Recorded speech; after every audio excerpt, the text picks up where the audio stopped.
Tetros, meanwhile, was streaking out of Camelot and was only a short distance from Nottingham, the gateway into Sherwood Forest. His name was marked the way it had been since the first time Agatha had seen the map. The names about the Igraine were read too, including Agatha and Sophie, which was no surprise, since the snake was still as large. Agatha's eyes widened. "Hold on," she said. "Why aren't these teams red?"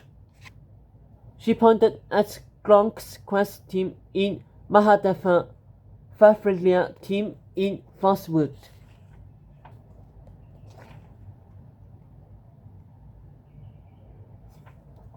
More of the snake's attacks have been forwarded by the lion in Mahadeva and Frostwood.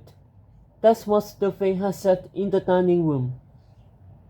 There was another team turning blue now, before her very eyes.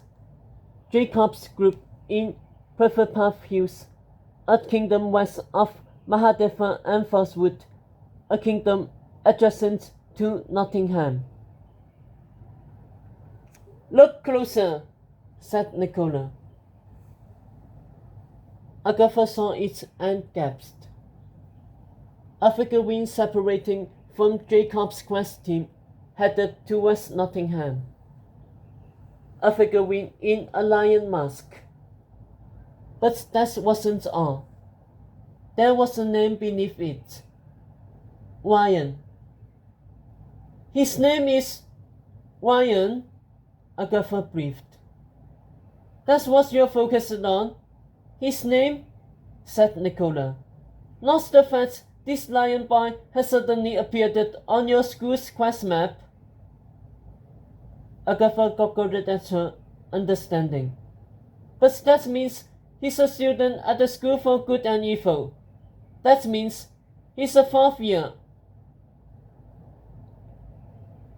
If there was a fourth year in your class named Ryan, wouldn't you know who he is? Wouldn't everyone on this ship?" Nicola asked.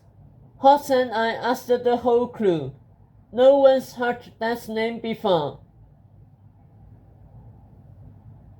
"But how else could be on the quest map if he's not a student at the school?"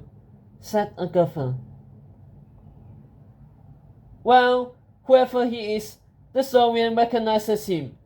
Plus, he's fixing students' quests," said Nicola, watching Ryan streak away from Jacob's team, which finished turning blue.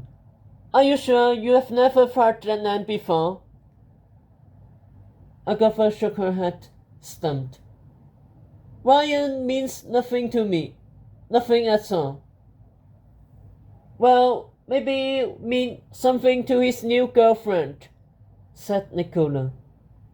Both of them looked towards the galley, hearing Lufted Wunk humming from a cabin below. Agatha frowned on the door. "Pretend to be talking to me," she heard Sophie whisper inside. "Maybe she'll go away." "But we don't even like each other," Kiko protested. "Shh! Just talk." "About what?" "William was going to read my tarot cards. He said he could communicate with Tristan from beyond, and then you grabbed me and told me you had to show me something in your room." "Tristan? Sounds lovely. Tell me about him," Sophie simpered. "He's dead." Agatha kicked in the door. "Get out, Kiko." "She kidnapped me," Kiko piped, fluttering away. Sophie backed against her bed frame, sheets wrapped protectively around her, the lion's rose in her hair. "I know you're mad he kissed me, Aggie."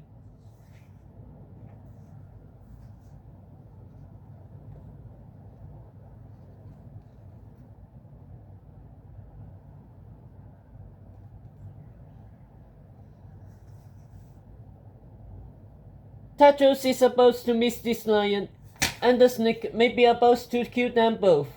I'm not mad about kisses. I want answers, said Nicola, occupying the edge of the king-sized bed. She scanned the aggressively masculine chamber with a leopard skin rug, dark wood finishes, and old maritime relicence, which now smelled of sweet lavender and was crammed with Sophie's dresses, beauty creams, and vast array of shoes. It was supposed to be the champion's quarters, but both Agatha and Sophie knew from the moment they saw it that, even if Agatha was captain of this ship, it was Sophie who would be staying here.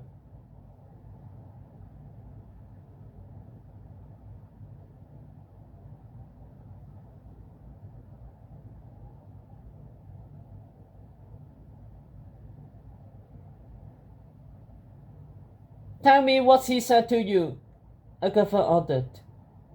It's private, Sophie sniffed. Well, so is my room, so how about I move you in with Hot? You wouldn't dare. Wonder what he sleeps in since you stole his frog pajamas. Sophie threw a pillow at her. It's misted. Look, he said he knows about me from our fairy tale and hasn't been able to stop thinking about me. Sophie boasted, tightening her ponytail. He came to protect me. And that's all? Said Agatha. Sophie hesitated. Maybe Beatrix has room in her bed, said Agatha. And they call me the witch, Sophie retorted.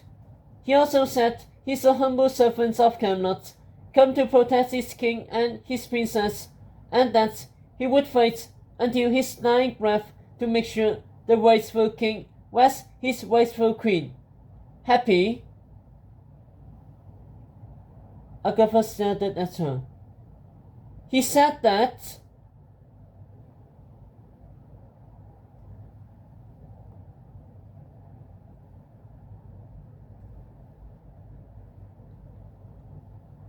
Sophie picked up a loose thread in her caftan. He wants to be Lancelot's to Tetros Arthur. He wants to see you and Teddy married. That's why he really came to save us, okay? Because of you and Teddy. Everything is always about you and Teddy. I'm just the girl he has a crush on at the moment. Sophie bowed her knees in her chest. There could be 1,000 other girls like me, for all I know, Aggie. 1,000 other roses in 1,000 other kingdoms, one for his every good deed.